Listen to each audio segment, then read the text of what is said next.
Finally, the sourwood trees are blooming. We've been waiting for them and trying to get ready for them for a long time. They're our biggest potential for making money in the summer. It's premium honey and it's valuable.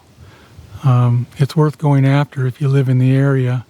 Traveling into the area doesn't always pay off because it's kind of a precarious crop.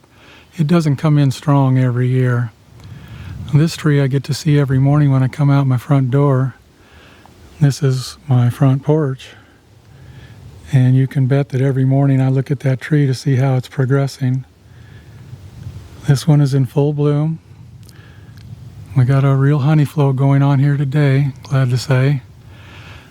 There's a lot of these trees on my property. I live on 13 acres and my guess is there's 200 or 300 of these trees on my 13 acres.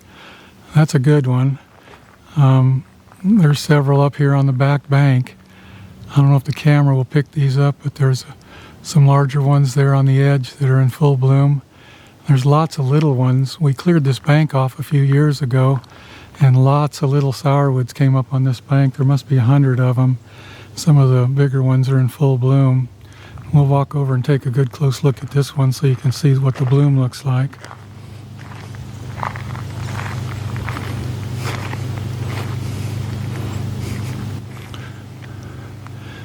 I even see a bee on one. How about that? If I can get it in the camera. There he is. She is. All of these little white blooms will turn into a seed pod. Those seed pods will persist into winter, and they're usually the first tree to come up on a fresh cut piece of ground. Anyway, there's a bunch of them on this bank. It's kind of a funny plant. If it starts blooming and we get 2 or 3 days of rain, sometimes it'll just stop and not come back. So far we've had a couple days of good weather and it's been blooming and coming in profusely. Some of the strong colonies have already got 2 medium supers on them. Hopefully it'll keep up and we'll have a good crop this year. And we don't get a good crop every year. Maybe 1 out of 3 or 4 years we'll do well.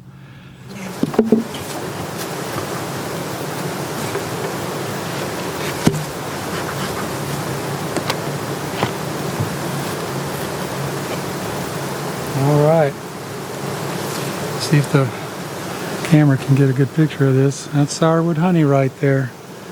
It's been voted the best honey in the world several times in international competition. The reason it's so attractive to us is because we can get $5 or $6 a pound in a barrel for this thing. That's compared to the normal wildflower price right now of about $2 or $2.25. Of course, that's US dollars. It's really, really good honey. 3 out of 4 people that taste this think it's some of the best honey they've ever had. And it's really hard to keep it pure too. We strip off the supers just before it starts blooming, try to isolate it from anything that was coming before it. And then as soon as it's done, we take the supers off to extract so the bees can't put anything else on top of it. There's only about a 2-week, possibly a 3-week window in a really good year. It's usually light amber in color. It's really good honey. Anyway, just had to show you that.